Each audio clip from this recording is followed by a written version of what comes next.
वक़ाराबाद district के कुलका चरला में एक बहुत ही दिल दहला देने वाला वाक़या पेश आया, जिसमें एक आदमी ने एक ही टाइम पर अपनी बीवी और अपनी कमसिन बेटी और भावज को वहशियाना अंदाज में कत्ल कर देने के बाद खुद भी फांसी लेकर खुदकशी कर ली। जी हाँ, ये अफसोसनाक वाक़या 1 नवंबर हफ्ते को रात देर गए पेश आया, जिसमें 38 साल उम्र वाले एक ज़राअत पेशा आदमी यादయ్య ने अपनी बीवी 32 साल अलीवेलू, कमसिन बेटी 13 साल अपर्णा और भावज 40 साल हनमम्मा को दरांती से हमला करके हलाक कर दिया, जिसके बाद अपनी एक और कमसिन बेटी 10 साल श्रवणी को भी जान से मार देने की कोशिश कर रहा था। लेकिन श्रवणी अपने वालिद इंसानुमा हैवान यादయ్య के चुंगल से बचकर घर से बाहर भाग गई और फिर रात देर गए ही गांव वालों को इस वहशियाना वाक़ये से वाकिफ़ करा दिया, जिसके बाद गांव वालों ने डायल 100 पर कॉल करके इसकी इत्तला दे दी और फिर इसके बाद कुलका चरला पुलिस स्टेशन की टीम स्पॉट पर पहुंच गई, जहां अलीवेलू, अपर्णा और हनमम्मा की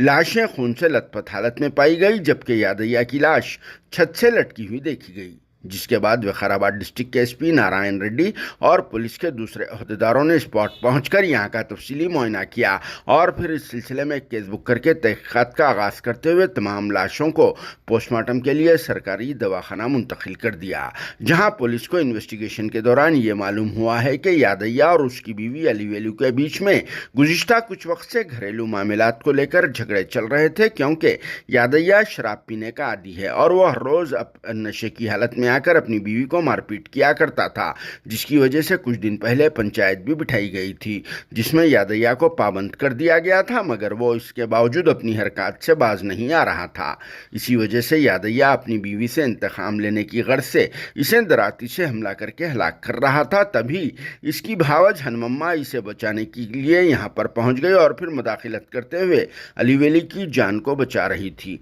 लेकिन यादయ్య बरहमी की हालत में अपनी भावज को भी निशाना बनाकर इसे भी मौत के घाट उतार दिया, जो फुल नशे की हालत में था, जिसने शराब पीने के बाद ही इस वहशियाना कार्रवाई को अंजाम दिया, जिसकी वजह से गांव में गम की लहर दौड़ गई और फिर सभी लोग इस वाक़ये पर अपने दुख का इजहार करने लगे, क्योंकि यादయ్య ने एक ही टाइम पर 3 लोगों की जान ले ली और फिर खुद भी अपनी जान दे दी, जिसकी वजह से एक कमसिन बच्ची आज माँ बाप के साये से महरूम हो गई, जिसे इस तरह का इक़दाम नहीं उठाना चाहिए था। Bureau report, RS news, Hyderabad.